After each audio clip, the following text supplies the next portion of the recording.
Ես իմ հարցը ուզում եմ տամ պարոն Տեր Աբրահամյանին, դուք ունեք երկու շարք, այդ խոշոր շարքերը, որը առաջինը 1920 թվականի պատերազմի մասին է, մեծ առումով էլի, որը մեծ առումով էլի պարտության մասին է, որտեվ թեպետ մենք Գարեգին Նժդեհը կարողացավ պաշտպանի Սյունիքը, բայց Արևմտյան Հայաստանը, Կիլիկյան Հայաստանը, համշենական տարածքները եւ Արևելյան Հայաստանի այն տարածքները, որոնք ինչ որ վիճարկումի տակ էին հայերի, վրացիքի եւ թուրքերի միջև, մեծամասնությամբ նույնպես մեծ չանցան, Ջավախք, Արցախը, Նախիջևանը, Սուրմալուն, Կարսը եւ ձեր երկրորդ հաղորդումը, այդ շարքը հաղորդումների արդեն 2016-ից 23 թվական ընթացող պատերազմի մասին է, որում մենք նույնպես պարտություն ենք կրել, բայց այս երկու դրվագների միջև 90-ական թվականների առաջին Արցախյան պատերազմի ժամանակ մեր հաղթանակը կա եւ իմ հարցը նրանում է դուք ունեք ծրագիր նաեւ սրա մասին խոսալ, որտեվ այս երկուսը որ դուք խոսում եք 1920-ը եւ 2020-ը մեծ առումով երկուսն էլ պարտություն են, sense փոքր ինչ որ հաղթանակներ, Գարեգին Նժդեհի կամ, բայց մեծ առումով էլի պարտություններ են, բայց մենք ունեցել ենք հաղթանակ ու ես չեմ ասում որ դուք ինադու եք էլի պարտության այդ քարոզչությունն եք տանում, ուզում եմ ասեմ 90-ականների այդ պատերազմի վերլուծությունը ձեր ծրագրերում կա, թե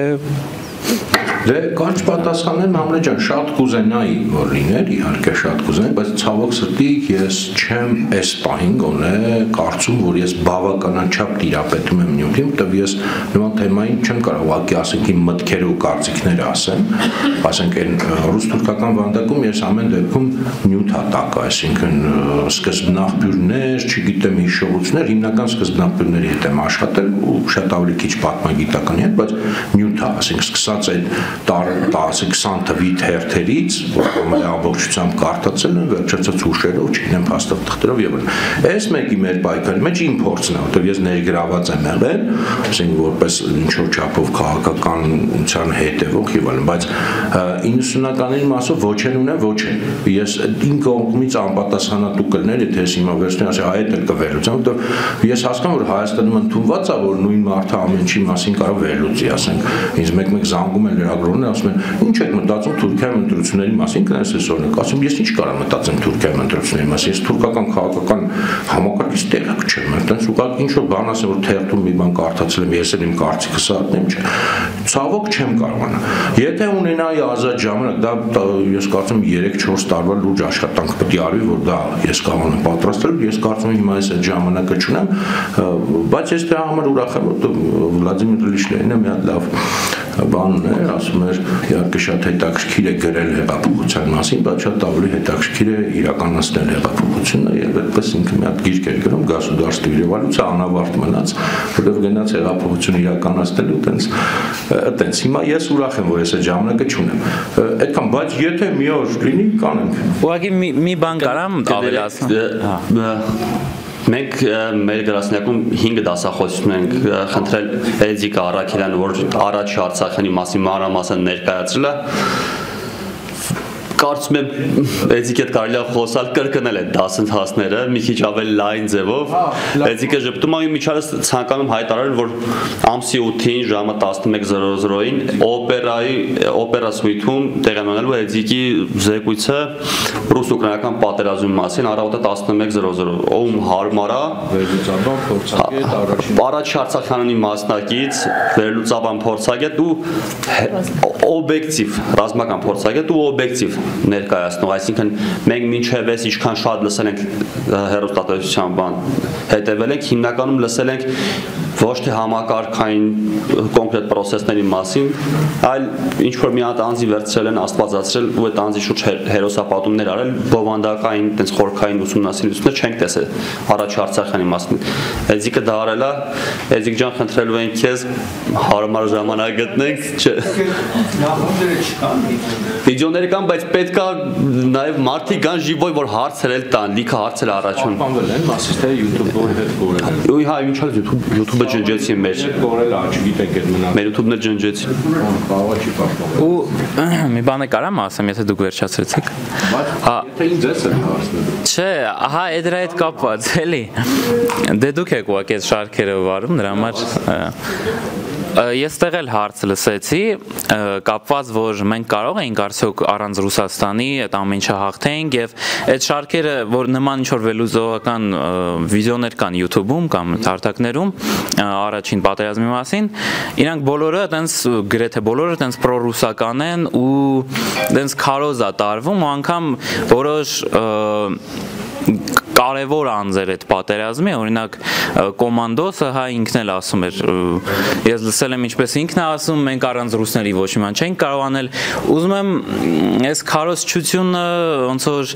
շատերի մեջ, ես էլ օրինակ շատ ընկերներ ունեմ, որ ինձ դրա մասին ասել են, շատերի մեջ այդ տրամաբանությունը մտցրել է, որ առանց ռուսների մենք դա չենք կարող հաղթել, ինչի հետ օրինակ ես անձամբ համաձայն չեմ, չգիտեմ դուք, երևի դուք էլ ես մենակ կարճ կասեմ, բայց էլի այդ դեպքում sense կանենք, մենք կխնդրենք երևի Աջիկին, որտեղ այս հարցին ես չեմ կարող պատասխանել, Մասիսը չի կարող պատասխանել լիարժեք, կխնդրենք Աջիկին իրոք մեր գրասենյակում կկազմակերպենք եւ ոչ միայն Աջիկին, էլի մեր ավակ ընկերներին, Սամվելին, Մանվելը գնաց երևի արդեն, կխնդրենք, Մանվելն էլ է մեր մոտ իդեպ բանալ, կխնդրենք, կազմակերպենք, իսկական որ լսենք այդ մարդկանց, որտեղ իրանք են այդտեղ եղել եւ տարբեր մակարդակներում հրամանատարներ են եղել, չգիտեմ եւ այլն եւ ուղղակի մասնակիցներ Սամսոնը Խաչատուրը։ Հիմա ես մենակ մի բան ասեմ, հա, այդ ինչ որ ասում եք, դա հենց Հայաստանի իշխանությունը առաջին, հենց առաջի կառույցը Լևոնենք են սկսել, դա Մալիս, Տակիս տարածել ռուսներն են մեզ օգնել։ Իրանք են սկսել։ Չեմ ուզում ոչ մեկի մասին ոչ մի բան ասեմ, բայց մենակ ասեմ, եթե մարդը ասում է, որ առանց ռուսների մենք չենք կարող եւ համարվում է այդպես շատ մեծ ներդրում ունեցել են, կարծում եմ ավտոմատ կարաս համարես, որ չի ունեցել ուրեմն ներդրում կամ չի հասկացել այդ պատերազմից կամ ուռճացված է եղել, այդքան ասեմ, բայց հաստատ ես կարամ պնդեմ, որ հաստատ այդպես չի եղել, որ ռուսները ուզել են, որ մենք հաղթենք ու մենք հաղթել ենք, որտեղ ես էլ դե ինչ-որ բաներ հիշում եմ, տարական բաներ կոնե 2-3 փաստ կարամ հենց հիմա բերեմ, ավակ ընկերներս կհաստատեն։ 92 թվականին նույնիսկ ադրբեջանական մեծ հարձակումը Շահումյանով Մարտակերտով երբ որ վերցեցին, երբ եղավ, երբ որ մեծ քանակի ռուսական զենք ստացան եւ նույնիսկ ռուս տանկիստներն էին Շահումյանը, Մարտակերտը չէ կարծեմ, բայց Շահումյանը մեծ ռուս տանկիստները չէին կռվում, Սամվել չէ։ Հայտի փաստա մեր սերունդը նույնիսկ դա գիտի։ 93 թվականին մեր հարձակում, մեր արդեն հակահարձակումներից հետո նոյեմբերից նորից սկսվեց ադրբեջանական մեծ հարձակում, դա սկսվեց բառացիորեն հաջորդ օրը, երբ որ Ալիևի, այսինքն պարլամենտը ռատիֆիկացրեց, որ Ադրբեջանը մտնում է ԱՊՀ, ստացավ մեծ քանակի զենք եւ սկսեց այդ երկրորդ մեծ ադրբեջանական հարձակումը, ուղղակի դա անհաջողությամբ ավարտվեց։ Մինչեւ այդ ժամանակ նորից Քերբաջար մտան 94-ի սկզբին, հետ շպրտվեցին, այսինքն եթե մեկ ասում է հայերը ռուսները հայերին օգնել, ինչքան հայերին պայմանական օգնել են, շատ ավելին օգնել են Ադրբեջան, մինիմում բալանս են բան, չեմ ասում կռիվը սկսվել է սկզբում ռուսների դեմ։ Խորցո օպերացիան է կռվի սկիզբը 91 թվին հայերը կռվել են ռուսների դեմ, ադրբեջանական օմոն կար այն ժամանակ, այդ ռուսների բաներն էին, չէ՞, տենց հետևներից վազվզում էին, սովետական ռուսական բանակներ կռվում, հայերի դեմ, Ադրբեջան չուներ այդ օմոններ, հետևներից ռուսների վազում էին։ Այնպես որ, հա, ես հասկանում եմ, որ հայ ժողովրդին դա ներշնչել են, հայ ժողովուրդն էլ շատ ասինում նման հեքիաթներ իր մասին, մենակ թե չհավատա, որ ինքը մի բան արել, մենակ թե չհավատա։ Ինչ ուզում ալինի չհավատա, այդ էլի այդ արևելյան բազարի փիլիսոփայությունն է, ամենալուրջ փաստերը բերես, դեմը, վկաներին բերես, փաստաթուղթ բերես, դնես իրան, այդ իրա ժամանակի մեքենա վիճացնես, ցույց տաս, ասի չէ, վարիանտ չկա։ Ոնց որ մինչև հիմա վիճում են լուրջ մարդիկ կան, ասենք ասում են, այդ նժդեհի Զանգեզուրը պահել, այդ ռուսները հատուկ արեցին, որտեղ սենց բան այդ Միասնիկյանը նամակ գրեց Լենին, հետո որ նամակը տենց մեծ զորություն ունի, թող նամակ գրեր մի անգամից սա Բաքուն էլ տային էլի մեզ, բայց խի նամակ չգրեց չտվեցի։ Այս համ մեր ժողովրդի մեջ տարածում են, որտեղ դե ժողովուրդը չի իմանում, որ ինքը կարող է հաղթի, ինքը ամբողջ կյանք այս մուրացկանի կյանքով ապրում, համ էլ մեր ժողովրդի մի շերտ այդ արևելյան բազարի սենց ասած ցավոք սրտի ժառանգությունը մեր մեջ կա, մի շերտ ինքը այդ սիրում է այդպես բաներին հավատալ, որտեղ ես ենթադրում եմ այդ մարդիկ եւ իրանց կյանքում են այդպես ապրում, չեն ավտո որ իրենք բան կարանան, պետք է մեկը իրանց հովանալ, չգիտեմ։ Պարոն Տեր-Աբրամյան, մի բան էլ ավելացնում, ռուսական քարոզությունը մտավ Վազգեն Սարգսյանի մահանալուց հետո, սպանվելուց հետո կամաց քարոզությունը գնաց։ Ինչև է չկար է քարոզությունը։ Դա կարող կար, չգիտեմ, ենթադրում եմ, սա ավելի հետո է գնաց։ Դուք ավելի լավ կիմանաք։